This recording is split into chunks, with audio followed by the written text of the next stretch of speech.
আসসালামু আলাইকুম। আজ 12ই জুন বিশ্ব গ্লোবাল ফ্যাটি লিভার দিবস। 2টা মিনিট একটু কথা বলবো।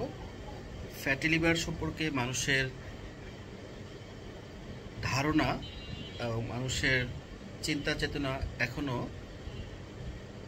ঠিক 20 বছর আগের পর্যায়ে রয়ে গেছে।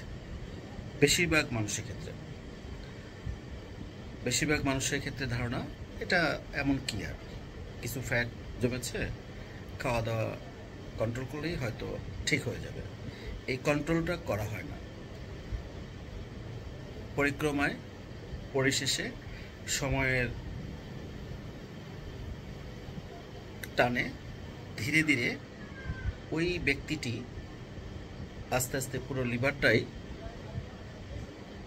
ফ্যাটি লিভার দিয়ে আক্রান্ত হয়, লিভার ফাইব্রোসিস হয়, একটা পর্যায়ে লিভার সিরোসিস এবং ডিকম্পেনসেটরি সিরোসিস, লিভার ফেইলিওর এবং লিভার ক্যান্সারে আক্রান্ত হয়।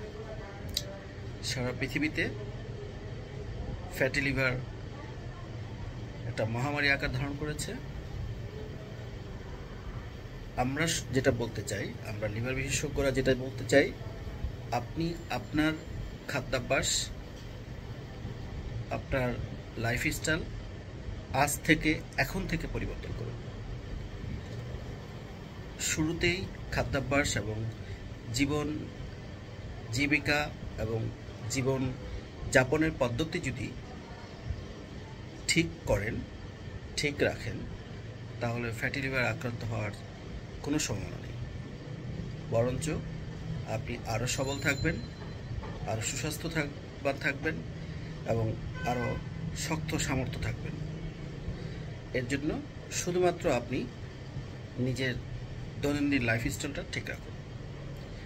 খাদ্যাভ্যাসের ব্যাপারে এর আগেও বলেছি, আবারও বলছি, মিষ্টি জাতীয় খাবার, কার্বোহাইড্রেট সমৃদ্ধ খাবার, লাল মাংস অর্থাৎ গরু খাসির মাংস এবং ফাস্ট ফুড পরিত্যাগ করুন। দৈনিক হাঁটার অভ্যাস করুন। দৈনিক 30 থেকে 45 মিনিট হাঁটুন এবং ধূমপান, অ্যালকোহল মুক্ত থাকুন। তাহলেই ফ্যাটি লিভার আপনাকে আচ্ছন্ন করবে না, ফ্যাট আপনার লিভারকে ঘিরে ধরবে না, আপনি কখনোই লিভার সিরোসিস বা লিভার ক্যান্সারের মতো রোগের মুখোমুখি হবেন না, এটা আশা করা যায়। পরিশেষে সবাই ভালো থাকুন, সবাই ফ্যাটি লিভার মুক্ত থাকুন, এই কামনায় আমি doctor SM. Shahadat Hossain, liver and medicine বিশেষজ্ঞ, সহকারী অধ্যাপক, আপনাদের সবাইকে শুভেচ্ছা জানাচ্ছি। আসসালামু আলাইকুম।